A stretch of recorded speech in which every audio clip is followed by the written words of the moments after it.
Jaya Radha Madhava Kunja Bihari.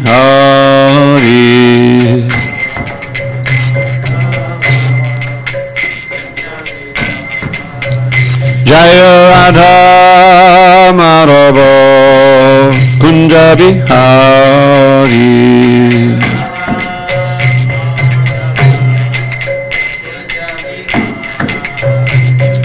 Gopi Janavallabha Girivardhari.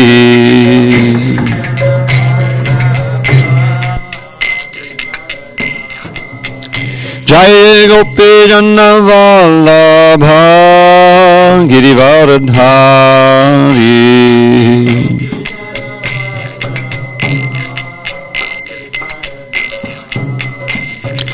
Yashodanandana Bhajana Ranjana. Yashodanandana Bhajana Ranjana.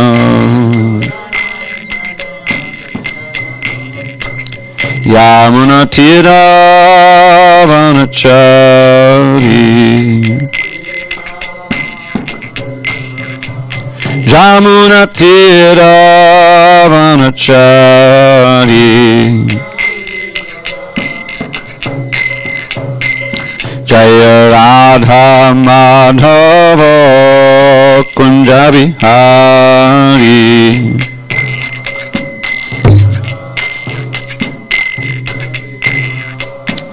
Jaya Radha Madhava Kunja Bihari.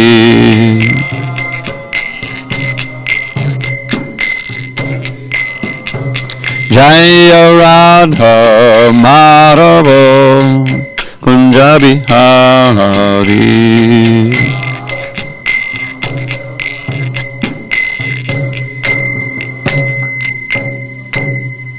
Jai Mr. Pad Paramahansa Parvajikacharya Ashtotar Tata Sri Srimad His Divine Grace Srila A.C. Bhakti Vedanta Swami Prabhupada Ki Jai.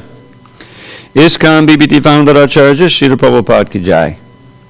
Jai Om Vishnupad Paramahansa Parvajikacharya Ashtotar Tata Sri Srimad His Divine Grace Srila Bhakti Siddhanta Saraswati Thakur Ki Jai. Ananta Koti Vaishnavinda Ki Jai. Namacharya Srila Haridas Thakur Ki Jai. Kwantaraj Srimad Bhagavatam Ki Jai. The Samaveta Bhaktavrinda Ki Jai. All glories to the assembled devotees. All glories to the assembled devotees. All glories to the assembled devotees. All glory to Sri Guru and Gauranga.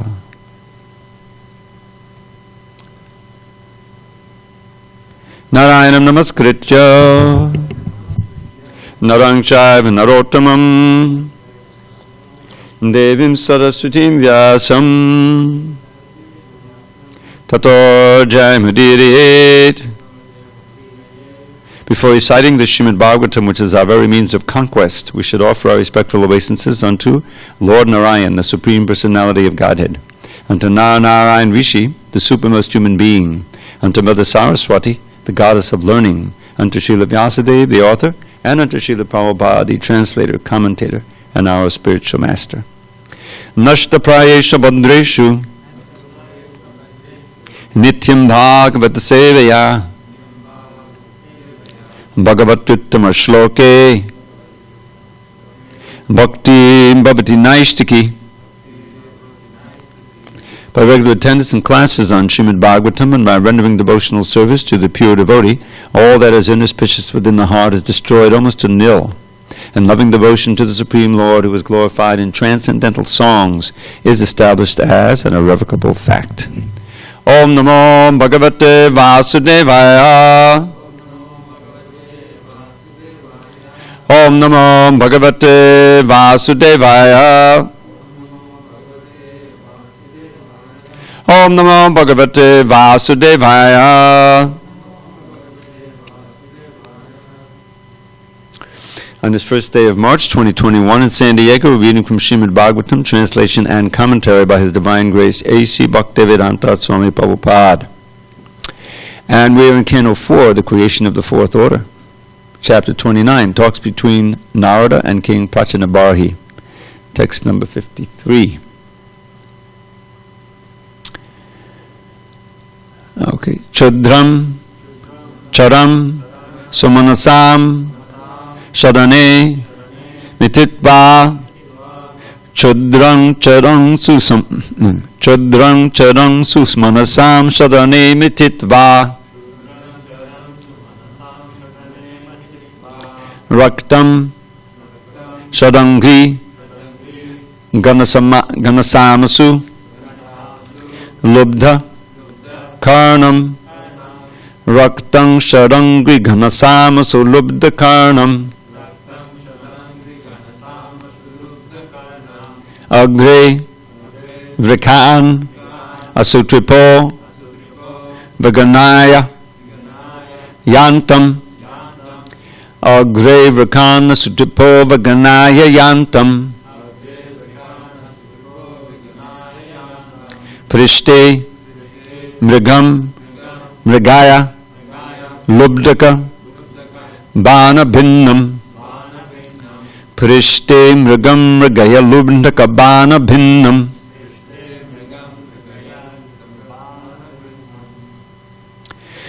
chudrang charang sumanasam sharane mititva, raktang sharangi ghanasama sulubdakarnam, agre vrikana sutripo vaganaya yantam, prishte mrigam mrigaya lubdakabana bhinnam,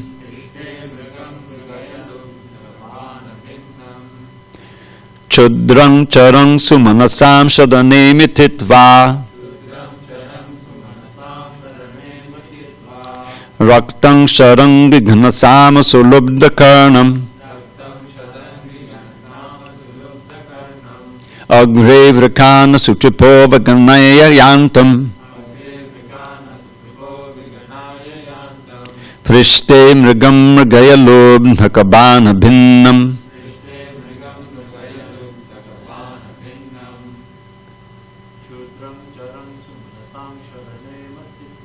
chudrang charang sumanasam sadane mititva, raktang sharangi ghanasama sulubdakarnam, agre vrikana sutapo vaganaya yantam,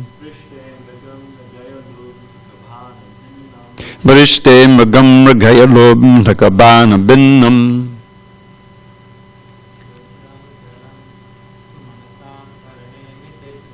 chudrang charang sumanasam sadane mititva,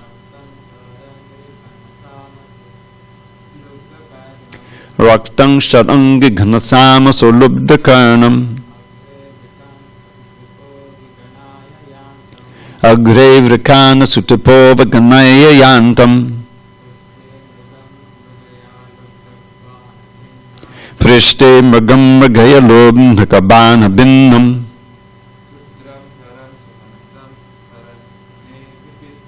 chudrang charang sumanasang sadane mititva, raktang sharangi ghanasama sulubdakarnam, agre vrikana sutipo vaganaya yantam,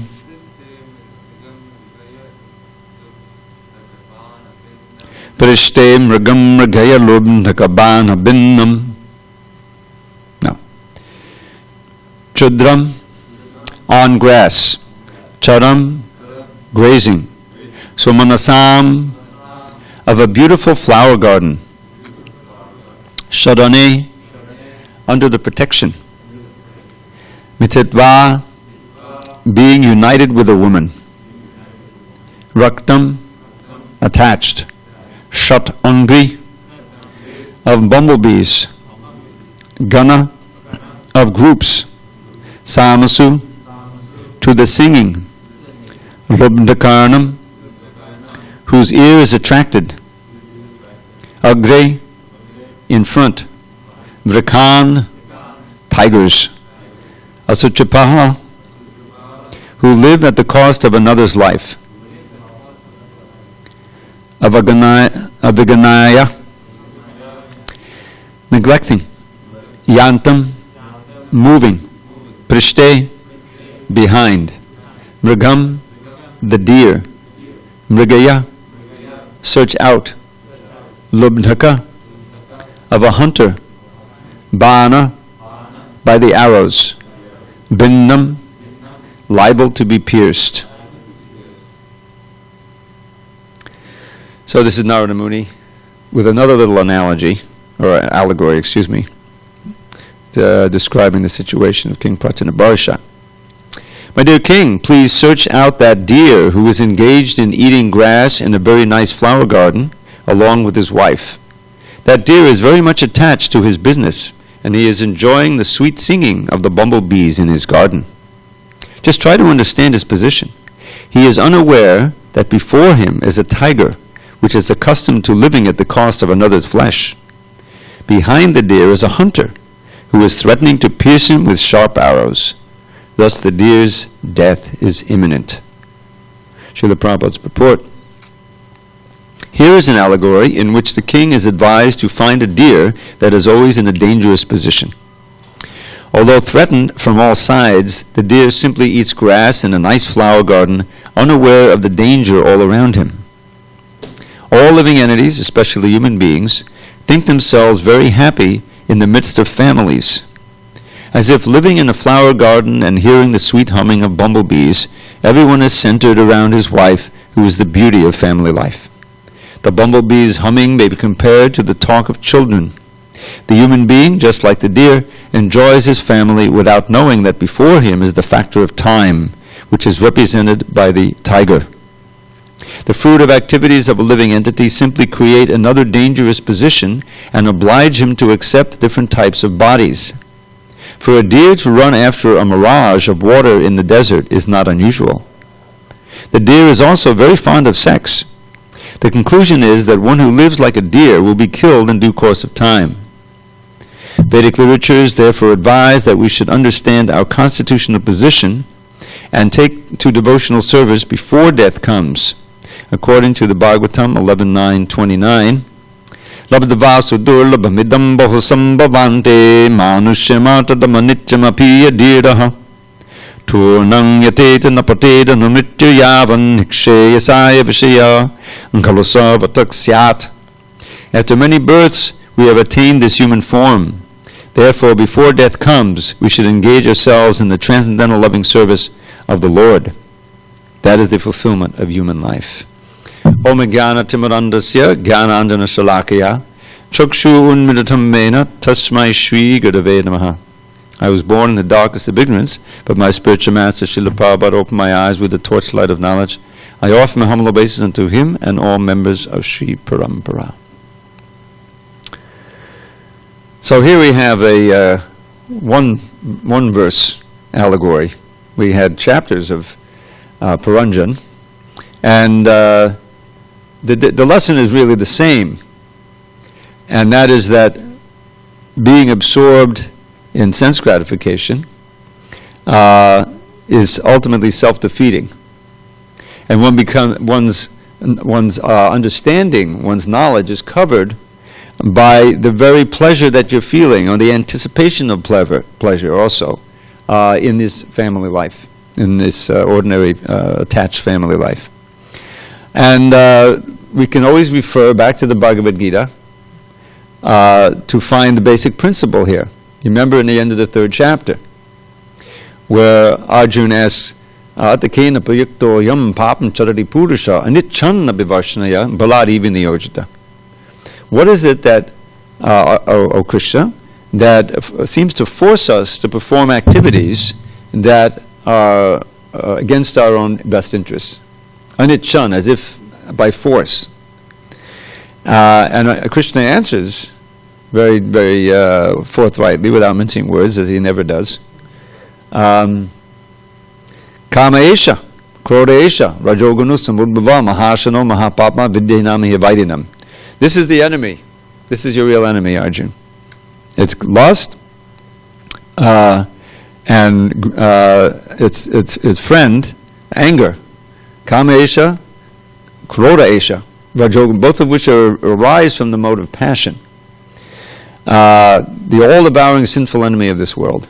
Now, what's the effect? First of all, he gives the different degrees of covering by this lust. The living entity is covered. The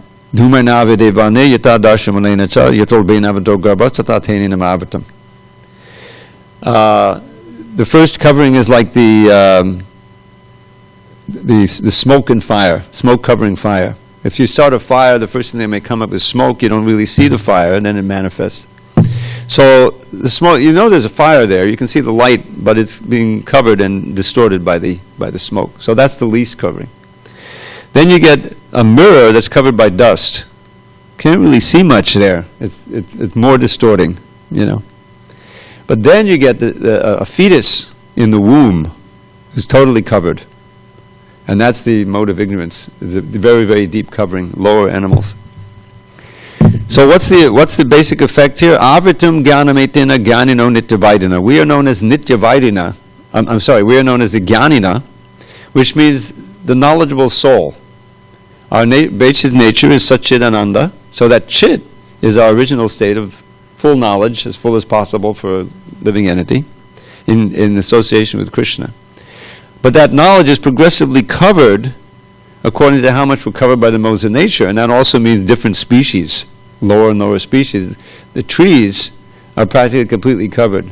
They don't, even if you chop them down, they barely feel it, because their consciousness is so covered. But still that soul is in there and can be eventually come back up to full consciousness. So this avritam jnanametina, this is what's being spoken of here, is that this material desire, which comes from the mode of passion, this covers avritam jnanam. It covers our knowledge of who we are, that we're not this body of God, of relationship. All of this basic knowledge that we understand in Krishna consciousness society from the books is covered over, and we are absorbed in enjoying or trying to enjoy or remembering the enjoyment that we had.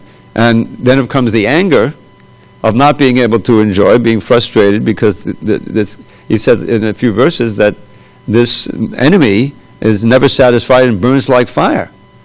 And we know from our own experience that these pleasures of the senses, they come and go. They're flickering. But the desire is not flickering. The desire, the remembrance, the aspiration, the envy because someone else is enjoying and you're not, this is all due to material desire. So all of that is very prominent, sustaining in one's consciousness. So that's the situation of everyone in the material world, in different degrees.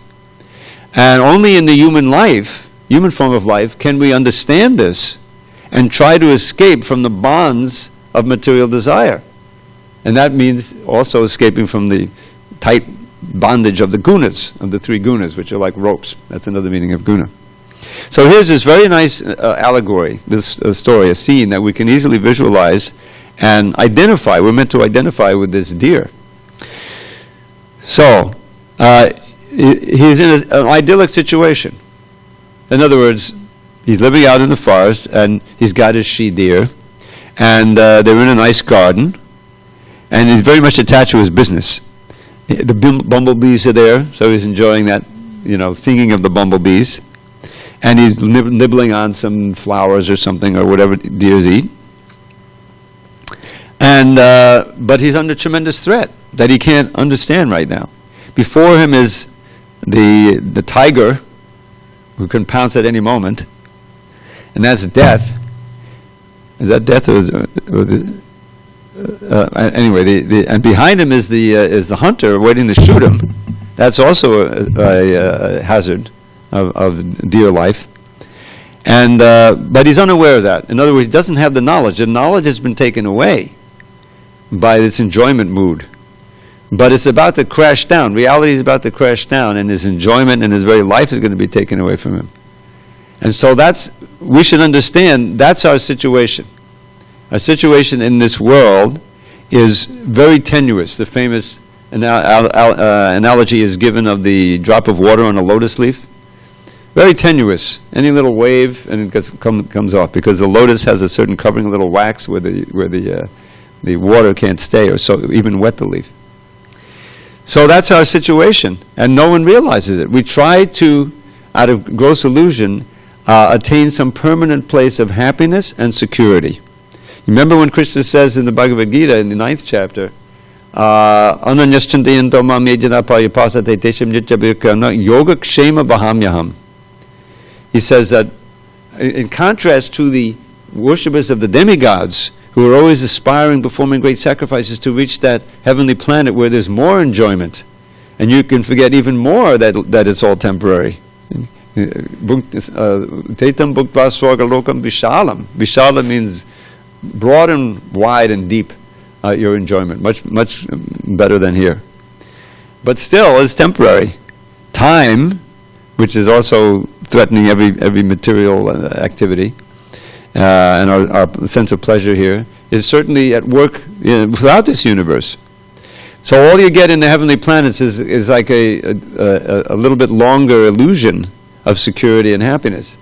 But then you eventually all your piety runs out, and you come back to this world of birth and death. Martya lokam vishanti. So that doesn't help you. You just go and come, and it's not helping you. And the very next verse, he says, by contrast, those who worship me with undeviating mind, ananyas chintayanto mam, yejana pariyapa, those people worshiping me without the mind flickering, avyabhichari, what happens? Ananyas chintayanto mam yejana pariyapa, tesham nityabhayuktanam yoga kshemam bahamyaham. Always linked up to me in bhakti yoga, always thinking of me, then I carry what they lack and I preserve what they have. Now here is your yoga and kshema. Your necessities for life, your yoga, and your kshema, your security. You may have your necessities, but if at the next moment there's a big economic crash and all your property is worth nothing, then you're in great anxiety. There's no kshema there. So therefore we are advised as devotees, as transcendentalists, to live as simply as possible and not to identify with any property as ours. This idea of akinchana. In other words, we maybe have things on loan that we use for Krishna, but we should not think that, oh, this is mine, and if I lose it, then I'll be tremendously unhappy because I'm enjoying it. Rather, we should protect Krishna's property as much as possible, seeing it as paraphernalia for worship. But we ourselves have to remain detached from it as objects of enjoyment. That's the idea. So there's another verse that I wanted to quote, which unfortunately I don't know by heart, but I researched it. And this Prabhupada would quote this a lot. If you read it in his recordings, the transcripts, he quotes this 20 or 30 times. So this is one of his favorites. It's in the Prabhupada favorite verse book. The same idea as we're reading. Ashitim chatadaschayava lakshangtan jiva jatishu brahmadbir purushai prapyam manushyam janma parihiyat tadapya balatam jata tesham atmabhimaninam valakana manashitya govinda charanadvayam. So this verse is very similar to the verse Prabhupada quotes in his purport, labdvasu durlamamidam bahusambhavanti, which we're also going to explore in a minute. So this one goes like this, a translation. One attains the human form of life after transmigrating through 8,400,000 species by the process of gradual evolution. That human life is spoiled for those conceited fools who do not take shelter of the lotus feet of Govinda. So this is the same idea. We have a chance. Now back to the verse at hand, and Prabhupada's the important verse Prabhupada quotes in the purport here. Labdvasu durlamamidam. This one he would often quote also. And what this verse is saying is the same as that other verse. We've attained with great effort, after a great amount of time, sudurlabam bahusambhavante, many lifetimes, manushyam, the human form of life. Now what's so special about human form of life? Artadam. That it can give you the svarta. In Prahlad's instructions to his father, which he was never really able to receive properly, but we can benefit from them. He says, Nate Vadu Svartakatim hi Vishnum. Previous verse, this te refers back a verse, those attached householders who are the senses are out of control, they've taken a vow to try to just enjoy family life, they never become Krishna conscious. Even if they hear about it, they're too absorbed. Their knowledge is too covered by that determination to try to enjoy in this world. So for them, Nate Vidu Svartakatim hi Vishnu. They never understand that the real artha, the sva artha means the goal of the soul. Otherwise, we're involved in bahir artha, the goals of this body. Bahir means external values that we're always running after. So that's what Prahlad says.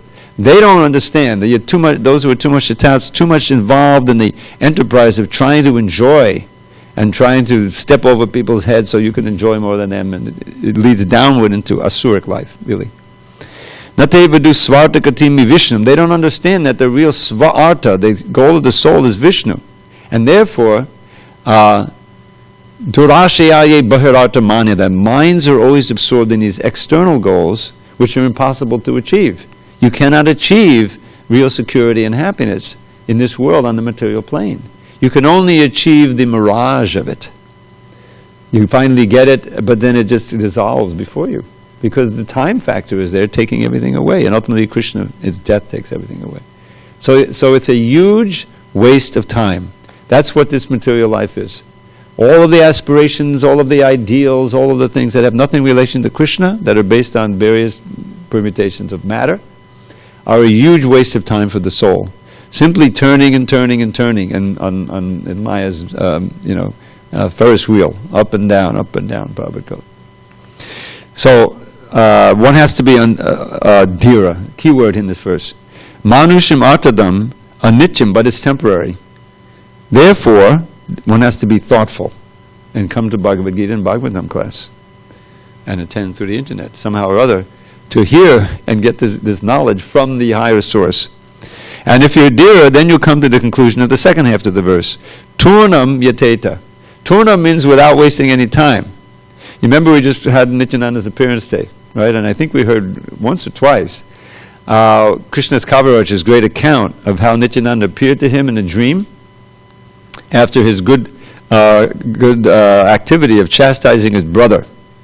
His brother had some faith in Lord Chaitanya, but none in Nityananda. And this disciple of Nityananda came there, Miniketan Ramdas, who was very playful. He had a flute. He would climb on the back of those who were offering their obeisances, Nityananda was also Avadur. He would do unexpected things, So this Miniketan Ramdas took great offense because his brother was not showing any respect to Nityananda because he was too unusual. He had respect for Lord Chaitanya. So Krishna's Kaviraj said, that's the logic of half a hen. Arda Kukati Nyaya. Who can explain that? You heard it? Go ahead.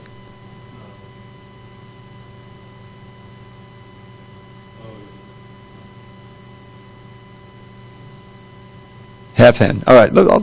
So usually it's used to criticize someone who picks and chooses the parts of the Shastra that you want to follow. I don't like that part. That's too strict. Let me just follow it. Or pick out the Rasa Dansi. So Arda is half. Kukati is hen. Nyaya is logic. So a foolish farmer once thought that his hen, which was giving nice eggs, was costing him money because he has to feed it. He said, so I'll just cut off his head, which is the part that he feed, and I'll leave the part that he gives the eggs. Then you get nothing.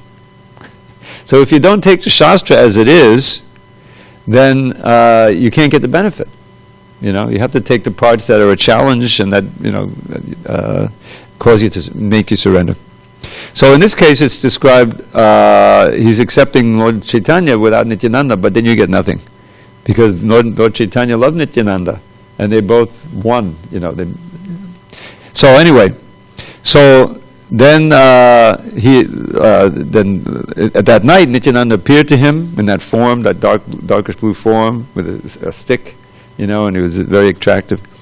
And he told him, "Go to Vrindavan. You'll find all things. Everything will be given to you there." In the dream, he's ordering him, and then shortly then the dream ended. He wakes up. Now the question is, what's he going to do? Is he going to plan to go to Vrindavan? So we'll have so many things I have to do, now I have to go to Vrindavan. No. Without that morning, he left immediately. You see? Turnam yateta. Because if you delay, turna means immediately. Same thing with the 6 Goswamis. Chaktvat turnam ashesha mandala patishe ningstada tuchavat. They gave it up immediately. As soon as they met Lord Chaitanya, he ordered them to go, and they had a lot to give up.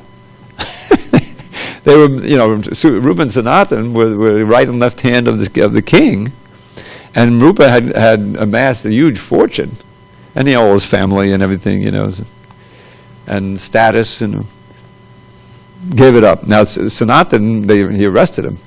There had to be. There's a whole pastime I won't go through how he was brought out of jail by the money that Rupa left with an honest grocer. Can you imagine leaving $6 million with an honest grocer? We don't have such grocers anymore. Anyway, so the idea is turna mutata. They didn't waste time. They when they got the order, they went. So therefore it says turna mutata, without wasting time, because that hunter, or the tiger, whichever you want, is about to take your life. You don't know how much longer you have. Our life is very, very flickering. So he says, as long as he hadn't died yet, turna mutata nabadeta no mrityu, this is what he said, yavan, as long as you're intact, then strive. Here's the very important word, yateta. A sannyasi is sometimes called a yati, because they're always striving to maintain, and to preach and to travel and undergoing austerities. So, but we all have to strive, because we've spent so many lifetimes simply floating along in this illusion of this nice forest here, and then having it, smashed by death and so many dangers. And how many human lives we've come to, having lost those. So it's been who knows how many ages. That's why it said anadi karma. It's practically beginning. That's from time immemorial, Prabhupada's famous phrase. So now's our chance. Not only do we have a human life, but we've come in touch with this transcendental knowledge and the pure devotee and the society, and we have all good fortune that we can, actually take advantage of. So don't waste time. So what should you strive for? Now that you understand the value of human life, nikshayasa, the ultimate good. Now that's in itself a question. What is that ultimate good? And Sanatana Goswami asked Lord Chaitanya what that was, and King Nimi asked the 9 Yogendras. This is a common question. Basically, if you find someone who's pure devotee, then there's 2 basic questions. What is the ultimate goal of life, and how can I achieve it? Sadhana and sadhya. Sadhya is the goal, sadhana is the practice. Those 2 things. So we have to find that out, but it's certainly not sense gratification. So nikshayasaya vishayakaro sarvataksat. So he's reminding us, at the end of the verse here, all these other forms we've been in, the verse began with that, Bahusam Bhavante, you've experienced in all the other forms, sarvatak, all varieties of vishaya, sense gratification. You've already experienced it.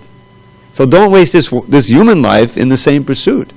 Because what did all that sense gratification get you? Another birth, another death. In other words, you're not making any progress. You're staying tightly bound within the meshes of Maya's trap. So this is a very instructive verse that Prabhupada quotes here, and he summarizes it in the purport here. But it's worth. There's so many instructions like that in the Bhagavatam. And this whole section that we're reading here, the allegory of Puranjan, which is of course very extensive, describing in detail, what the situation of the body is, with all of the life airs and all of the analogies, and how, he becomes very confident and goes out into the forest, and, and he's kind of being seduced by his own lusty intelligence. This is where all the ideas are. Human beings, we can imagine, we can fantasize, all these things. And you can see how the trap is even greater. These animals, they automatically go up. They're not such complicated minds. Where's sex? Where's food? Where's safety? I'm exhausted. Let me sleep a little. All right, let's start again the next day. Eating, sleeping, bathing, defending. So then they're not performing any sin, because there's no dharma for the animals, And they go up, up, up, up, up. But when you reach the human life, then you can really fantasize. You can create this whole phantasmagoria of modern life. Completely entrapped. people are by this. There's so many levels of it. Just like this crazy political situation, it's very analogous to what we find here, because the whole problem is that we're in a situation where we've been conned by Maya. That's her job, to see if we'll fall for it. That you can enjoy here. Come on, enjoy me. Prabhupada says, and become entrapped. Prabhupada's mantra he gave in a class one time. And so human form. Then we think, oh, we've got control. I've got control of this person. And in the meanwhile, we're performing grievous sins. Sometimes at the point of killing or enslaving whole societies. Horrible things. And we think, then we get engaged in sense gratification, and we forget all that. And we don't realize that that's in our record, and we're going to suffer like anything for that. So we're really just riding on this wave of complete ignorance and waiting for it to crash. Completely wasting human life. And so this is a call, both of these allegories, the long one and the short one, the short one is really easy to remember. And that this whole Bhagavatam is filled with instructions of Krishna, so many different avatars, the pastimes giving us other subject matter, and the means, the different processes of devotion, Shravanam, Kirtanam, Vishnu Smaranam. The whole process we have is based in the Bhagavatam.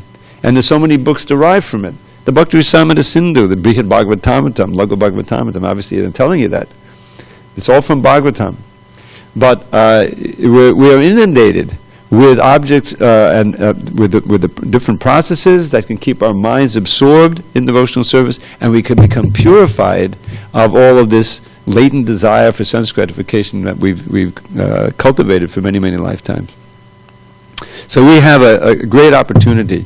And Srila Prabhupada, he was empowered, obviously, to spread this movement all over the world and create centers such as this, little oases in the desert of the material world, where we can take strength from each other, chant before the beautiful deities, absorb our minds in Krishna, and have so many activities that keep us linked to Krishna and keep us on the right path.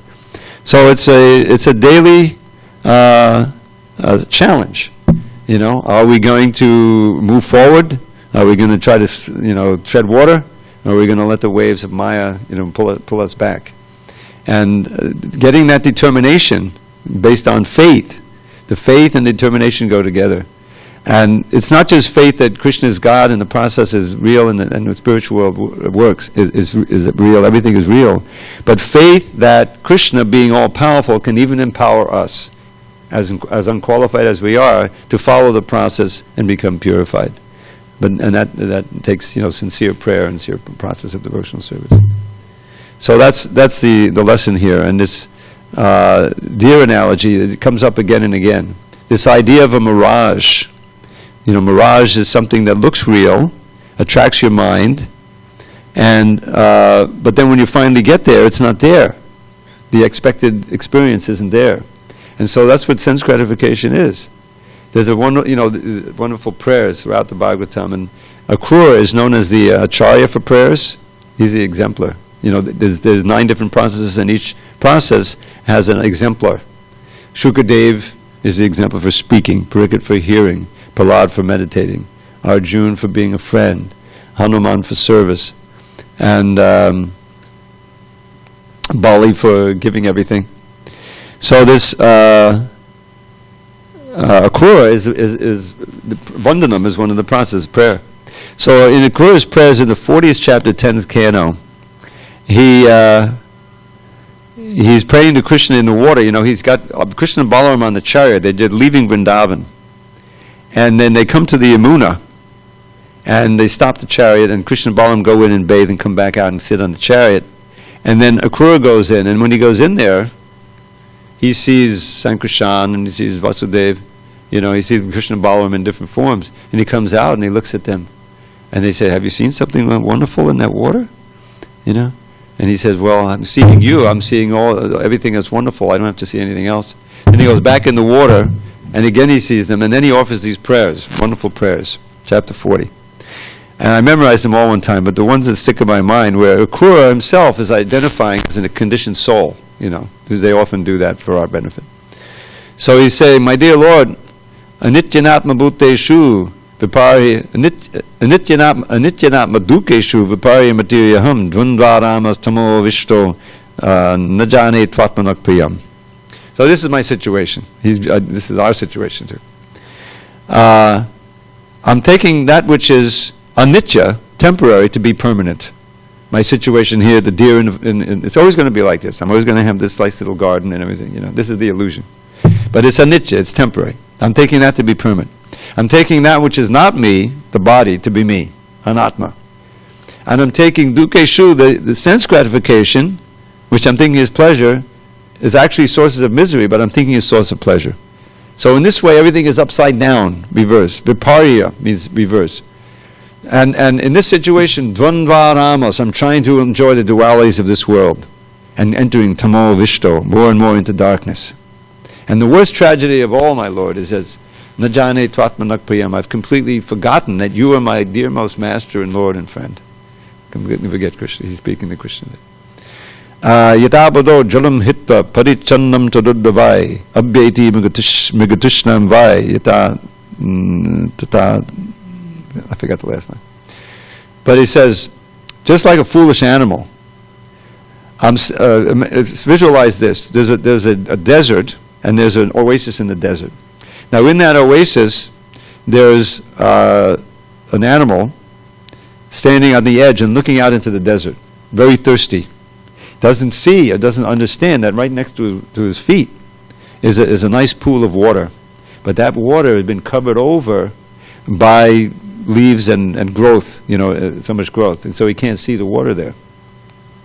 But out in the desert, he sees the mirage, mrigatrishnam. You know what mrigatrishnam means? That which the deer thirst after. It's so common for deer to get bewildered by the water. So he runs out into the desert and dies. Similarly, I have forgotten you, my Lord, and I've run into this material world, which is like a desert. So that's another wonderful allegory or analogy that is very pertinent here. And this word mrigatrishnam is very that which the deer or any animal searches after. So we shouldn't be like these foolish animals and search after the mirage of material happiness here. There's one other verse that has that idea, and that is Bodhananda Saraswati's verse about Lord Chaitanya. You may have heard this one, Kaivalyam nadakayate. So he says, for those who have been empowered by the merciful sidelong glance of Lord Chaitanya, by serving him and engaging in the preaching movement, and then here's the result. And he goes through a whole list. Kaivalyam nadakayate. Such a person, such a devotee, sees merging into the oneness of Brahman as worse than hell, going to hell. Because there's no Krishna, there's no you, there's no process of bhakti, unless there's three items there. Bhagavan and Bhakta and the process of bhakti. So if you're merging either into Brahman or into Krishna, heaven forbid, then there's no bhakti.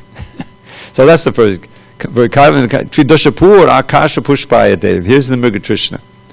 So there's 33 million heavens, the demigods in each different categories, they all have their heavenly planets. So they said Tridasha, that's 30, it stands in for 30 million. Akasha Pushpa. Akasha Pushpa is a flower in the sky. In other words, it doesn't really exist, but if you believe in it and you think you can see it, you may aspire for it, but it's foolish. The aspiration for happiness, either on this planet or on a higher planet, and that's what Puranjan was, Prachanda Bharisha was. He was performing so many austerities on this planet, hoping that he can go to the higher planet, but it's all Akash Pushpa, it's all Mrigatrishna, it's the same idea. It doesn't really exist, but it seems to. Then he says, Durdandendriya Kata Sarpa Patali Protkata Dangshrayate. This is a very important one. The yogis, they're trying to control those senses. This is the whole thing. You read the 6th chapter or some of the descriptions in Bhagavatam. It's very difficult. And if for some time you think you got it under control, but a little stimulus, the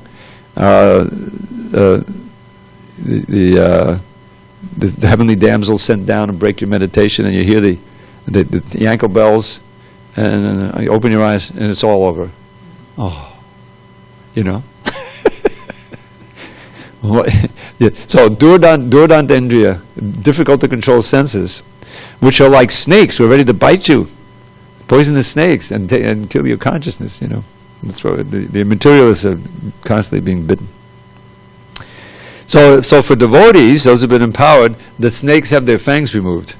Now, why does he use that analogy? Because it still seems to be the same senses. Same eyes are there, ears, tongue, everything is there. But if we're engaging them in Krishna's service, they can't hurt us, they can't damage our consciousness, rather they help us. What do we do without these ears? The ear is so important. It can be filled with rubbish, or it can be filled with Krishna Katha. That's the whole point of this analogy of the crows, the pilgrimage of the crows, that Narada Muni gives Vyasadeva at the beginning. So, this is, and then Vishrung Purna Sukhayate. The whole universe is filled with happiness. Now, how is that? Krishna says, wait a minute. Janma mrityu jara vyadi dukkha darshana darshanam. There are all these miseries here. Dukkha. How do you see it's full of happiness? Because you're not trying to enjoy it. You see Krishna's pastimes going on everywhere. Even if some misery comes to you, some disease, say, tatena kampam susamikshamana. Oh, it's Krishna's mercy. He's chastising me for something I did in my previous life or in this life. So much nonsense. But he's minimizing it somehow. You know, I still have my consciousness now. I can still remember him. So in every step, you're seeing Krishna's activities. Kayena vacha manasindriyat. So that's why it's full of happiness for the devotee. He's not enjoying his senses, just like the Goswamis, living as austere as it's possible to live on this planet. No permanent home, hardly eating anything, hardly sleeping any at all. You know. But gopi bhavata samata dalahari kallolam bhagdamuhu, again and again drowning and swimming in the ocean of gopi bhava, the highest bliss that could possibly be. That's real happiness. And then, this is classic Prabodhananda Saraswati. Vishrum purna vidi mahindarish kitayate. And seeing as no more significant than insects, even the great demigods such as Brahma and Shiva, you offer them all respect. But you don't see them as significant for you in terms of worship or giving any boon. You don't need that. You know. Yet karunya kataksha vaibhavatam. Those who've been empowered by the merciful silent glass of Chaitanya Mahaprabhu. So how to get that empowerment? By serving Gaur Nitai. By taking the process of devotional service seriously and trying to give it to others. Preaching is very important. Bolo Krishna, Bhajo Krishna, Karo Krishna Shiksha. This is instruction for us and instructions we can give others. Chant Shri Krishna's name and worship Him with all your heart. Follow His instructions and to others impart. And on that note, I'll read the translation again, and we can have questions for a few minutes, and then we'll end on time. My dear King, of course, I'm not vouching for when the breakfast will be done, but that's another story. My dear King, please search out that deer who is engaged in eating grass in the very nice flower garden, along with his wife. That deer is very much attached to his business, and he is enjoying the sweet singing of the bumblebees in his garden. Just try to understand his position. He is unaware that before him is a tiger, which is accustomed to living at the cost of another's flesh. Behind the deer is a hunter, who is threatening to pierce him with sharp arrows. Thus the deer's death is imminent. Tapas? Any comments? Locally or remotely? Questions? Go ahead, Prabhu. Hare Krishna, Prabhu. Okay, we have one local first, then we can entertain. Go ahead, Ravi. Hare Krishna, Prabhu. Pull it off, indeed. Yeah, I was not there in the beginning when how Narada Muni first met King Prachinabhari, yeah. Yes. If possible, can you give us a short background? Yeah, what's happening is that King Prachinabhari is the father of the Prachetas, right? And they went off. They're all Prajapatis, so they're going off and getting ready to help populate the universe. And by arrangement, the superior arrangement, they meet Lord Shiva, and he gives us a wonderful song to sing, Shiva's song, which is a devotional song. And then they go off to meditate for 10,000 years underwater and chant that mantra. So while they're underwater doing that, then Prachinabhari is doing is doing all this sacrifice. So Narada Muni wants to save him from that. He's this exalted soul. His sons are these great devotees. And so that's how he comes and starts giving him, and of course he's greeted because he's very pious, and he starts instructing him. He asks for some instruction, and he starts giving him instruction. That's the whole allegory that we heard for chapters and chapters. That's how it started. Yes, Tapas, anything? I think Maitra Prabhu has some question. Most likely. Maitra Prabhu will join. Hare Krishna, can you hear me? Yeah. Tapas, can you turn it up a little? Or we have to do it locally? Yeah. I think, Maitra Prabhu, can you come near to microphone? Yeah, it's right next to my mouth. Okay, that's good. So- I think I can Okay, hear so you. Go ahead. Hare Krishna, thank you. Very nice class. On this Mrigashrishtam, very fascinating. This mirage, I had a question that pertains to that, about the mirage that we see sometimes we're allured by pratishta, some honor, some respect, some position. Prophet I was- fame, yeah. Yes, if you could say a few words about the relationship between getting a taste for devotional service and the name of Krishna, and how that taste directly relates to one's ability to forego the pleasure of honor and to actually be able to feel oneself very low. We see the advanced devotees, like you gave the example of Akrura, who prays as a conditioned soul. Yeah. And although he does that for our benefit, he actually feels that. Because Yes. he doesn't need the honor, because he has a higher taste. So some words Right. about that I think would be very helpful. Thank you. Yeah, well, the famous prophet, adoration and distinction. These are like subtle sense gratification, which sometimes people will, aspire more than any gross sense gratification. So what can happen in the course of our devotional life is that if we're advancing a little bit, becoming a little purified, then we're getting a taste, ruchi, samanartana vritti, and then you get nishta, and ruchi is there. It's not that there's no ruchi in other states, in other stages. And so when you become steady, especially in a society like we have here, which is, after all, a preaching society, there's so many responsibilities in relation to the deity and everything else, that one gets a little bit of honor, a little respect. People are Prabhu and so many things, and you have a position.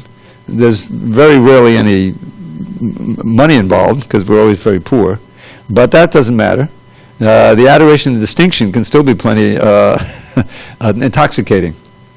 So the idea is that there's this one of these wonderful verses by Rupa Goswami, the ladder from faith to love. Adar Shraddha, first some preliminary faith, some interest, some curiosity, an interest to bring you in the association of devotees. Tadak sadhu sangha, then by association with sadhus, especially pure devotees like Srila Prabhupada, especially through his books and like that, and his representatives and that. Then one gets more interest in devotional service and wants to do bhajan. Well, Prabhu or Mataji, the whole thing comes from the chanting. Oh, let me try to chant. How do I do it? Oh, this is how you chant the beads, So you start chanting in kirtan, and from that, this purification really starts taking place. And if one is really sincere, then eventually wants to take initiation and continue with the process and become serious devotee. So, and as this is going on, anarthas are being destroyed, anartha nivritti. So that can take as long as we want. It depends on our sincerity or determination, But assume that's happening nicely, and it's described in the second chapter of first canto. From hearing especially, Krishna inside the heart, he's purifying from anarthas or abhadras, the same idea. And then when with 70, probably 70-80%, are destroyed, not all, nashta prayeshu abhadreshu, nityam bhagavata sevya, by serving the Bhagavatam, by hearing and chanting and studying, and by the person Bhagavat, one becomes fixed, nishta, in devotion. And the ruchi continues like that. And all of this is accompanied by respect from other devotees. And that itself is a kind of a subtle sense gratification that you have to be careful of. Because until we're on the platform of prema, we're not completely safe. And we get the lesson from King Bharat.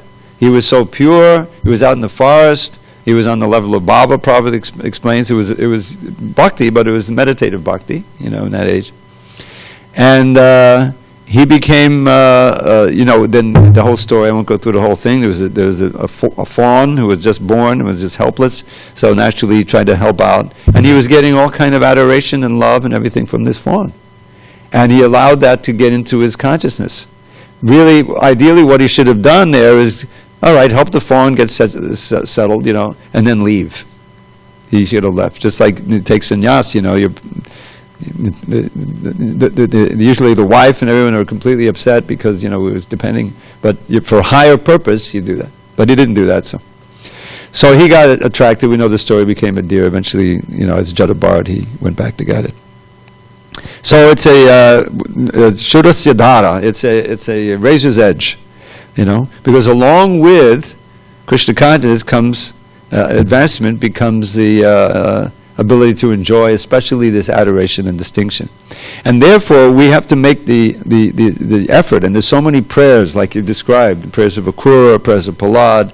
I'm thinking of Yamunacharya's prayers, Bhavantame Bhanuchadandadantara Kadamai Kantikaditya Kinkara, Praharshayasyami Sanata Jivatam.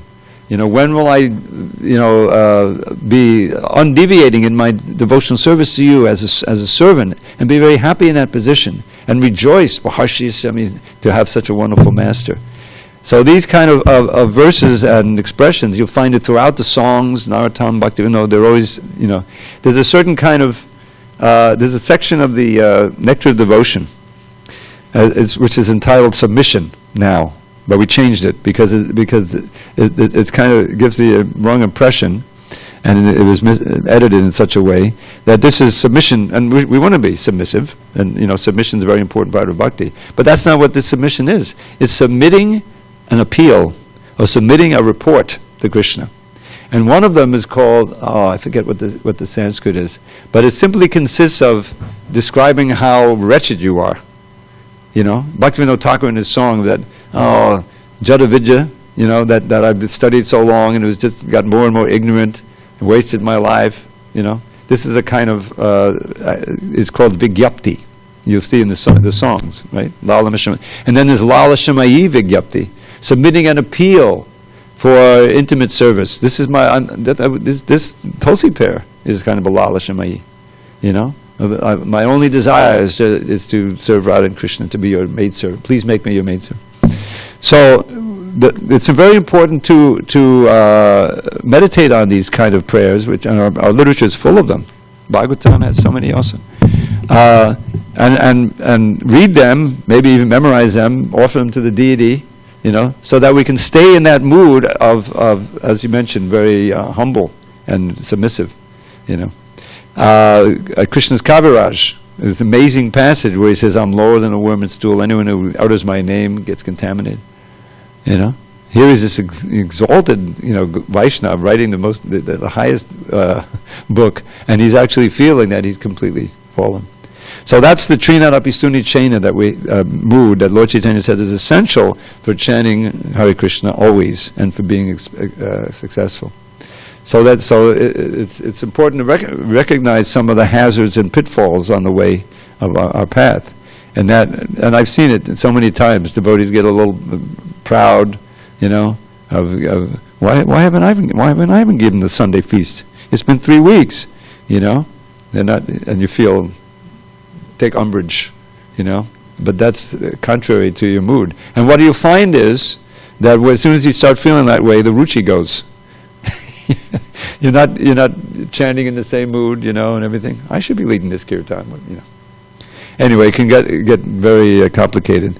But if we meditate on some of these songs and some of these expressions and make them our own, then we can counteract that influence and manage our advancement so that it doesn't result in pride, which is the downfall. Is that okay? I'm fully satisfied by your answer. Thank you very much. All right, we have to end now. All glory to Prabhupada. Thank you all very much. Prabhu, we have more questions.